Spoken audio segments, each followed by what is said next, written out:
7:30, দেরি হয়ে গেছে আজকে উঠতে। আশা করি আপনারা সবাই ভালো আছেন, আমরা ভালো আছি। বৃষ্টি তো প্রচুর পরিমাণে আবার হচ্ছে, ঝড় হচ্ছে। কালকে 2টার দিকে ঝড়, রাত্রেবেলা ঝড় উঠেছে।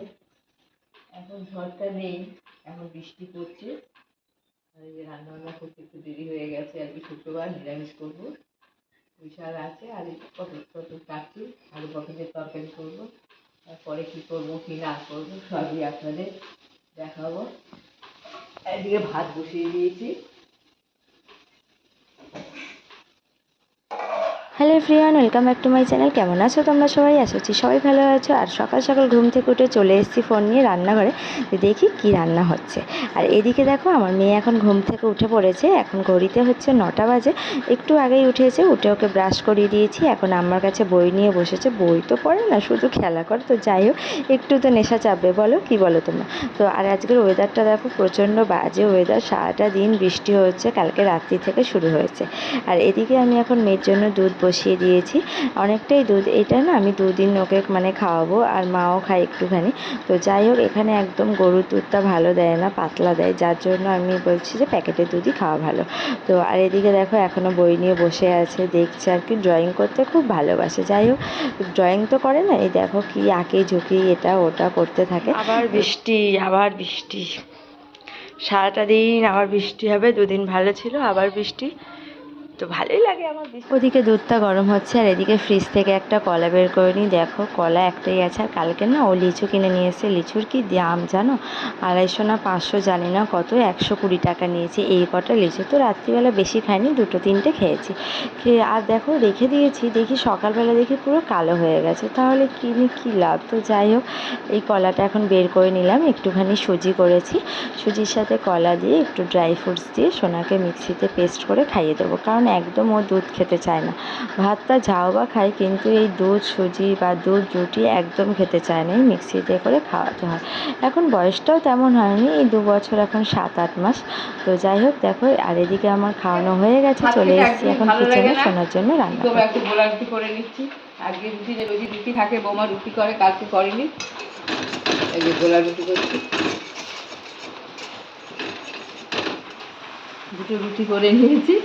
এই যে এখানে লাল চা, এবার লাল চা দিয়ে রুটি 2টো খাবো। 1 গ্লাস চা করে নিয়েছি। বাবা, অনেকটা চা হয়েছে গো। খাবে তুমি একটু? না হ্যাঁ, না, ভাত খেয়েছি না। খাও না একটু। কি পরিমাণে বৃষ্টি হচ্ছে বাইরে, ঝড় নেই, বৃষ্টি হচ্ছে। ঠান্ডায় বসে বসে কি এখন চা রুটি খেতে থাকি, তারপরে পরে দেখা যাবে ভাত টাত খাবো কিনা। এখন ঘড়িতে বিকেল 5টা বাজে। তো চলে এসেছি সোনার জন্য এখন কিছু রান্না করতে। রান্না বলতে একটুখানি না চিড়ে ভেজে দেবো, কারণ মেয়ে আমার একটু ঝুরি ভাজা খেতে খুব ভালোবাসে। তো রোজ রোজ ঝুরি ভাজা দেওয়া তো ঠিক না, তো যার জন্য একটুখানি চিড়ে ভেজে দেবো। কারি পাতা তুলে নিয়ে এসেছি, বাড়িতেই গাছ আছে কারি পাতার গাছ। তো একটুখানি কারি পাতা ফোড়ন দিয়ে, আর এখানে দেখছো একটুখানি কাজু কিশমিশ নিয়ে নিয়েছি, একটু সামান্য রিফাইন তেল দিয়ে একটুখানি ভেজে নিচ্ছি। তোমরাও দেবে, যাদের বাড়িতে বাচ্চা আছে তাদেরকে যদি এরকম একটু ভেজে দাও না, ওদেরও খুব ভালো লাগবে, বেশ কড়মা কড়মা করবে, আর খেতেও ভালো লাগবে। আর এখানে ড্রাই ফ্রুটস আছে, সব কিছু একদম ভালো, মানে কী বলবো, পুষ্টিগুণ খাবার, কোনো অসুবিধা নেই, শরীর ভালো থাকবে। আর চানাচুর, ঝুরি ভাজা এইসব খেলে তো পেট ব্যথা করবে, কিন্তু এগুলো খেলে না কোনো অসুবিধা হবে না। ড্রাই ফ্রুটস যতটা কী বলো তো, মানে গরমকালে না দেওয়াটাই ভালো। তুমি শীতকালে, আজকের ওয়েদারটা যেহেতু বৃষ্টি হয়েছে, যার জন্য আমি দিয়েছি। তো যাই হোক, কথা বলতে বলতে দেখো আমার ভাজা হয়ে গেছে। আর এখানে আমি চিড়েটা একদম মানে কী বলবো, মানে জল দিইনি, হালকা জলের ছিটা দিয়ে একটুখানি নুন দিয়েছি, দিয়ে একটু অল্প করে চিড়ে ওই তেলের মধ্যে একটুখানি নেড়ে চেড়ে নেবো। সিমে করে নাড়ছি, যদি জোরে দিই তাহলে তো আছে পুড়ে যাবে, তাহলে চিড়েটা কালো হয়ে গেলে আবার দেখতেও খারাপ লাগবে, আর খেতেও মানে একদম ভালো লাগবে না। তো যাই হোক, আমি ওখানে যে কারি পাতাগুলো ভাজলাম, আর একটু ড্রাই ফ্রুটস যে ভেজে নিয়েছি, কিশমিশ আছে আর কাজু। আর এই দেখো আমার এই চলে এসেছি কাজ বাজ সেরে, অনেকক্ষণই ঘরে ঢুকে গেছে। ভাবছি যে কী বলি, যে ভিডিওটা এডিট করবো, কিন্তু আমি এডিটই করতে পারছি না, কারণ মেয়ে একদমই ঘুমাচ্ছে না। এখন ঘড়িতে হচ্ছে 1টা বাজে, এই সবে এখন ঘুমালো। বাবার ওখানে ধরে নিয়ে এলাম, কারণ ওখানে কাজ করছে ওই ঘরে, আগে তো আসবে না, কান্নাকাটি যাই করে বকাঝকা দিয়ে এখন ঘুম পায় না। তাহলে যাই হোক, ভিডিওটা কেমন লেগেছে অবশ্যই কিন্তু তোমরা কমেন্ট করে জানিও, তাহলে আমরা খুব খুশি হব। তাহলে কী বলবো, তোমাদের অবশ্যই like, comment, share and subscribe করবি, আর পাশে থাকা বেল আইকনটা অবশ্যই ক্লিক করবি। আর আজকে মতো টাটা, গুড নাইট। কালকে আবার নতুন ভিডিও নিয়ে তোমার সাথে দেখা হবে। আর অবশ্যই কিন্তু বলবে কেমন লাগলো বাচ্চাদের স্ন্যাক্সের রেসিপি। ওকে।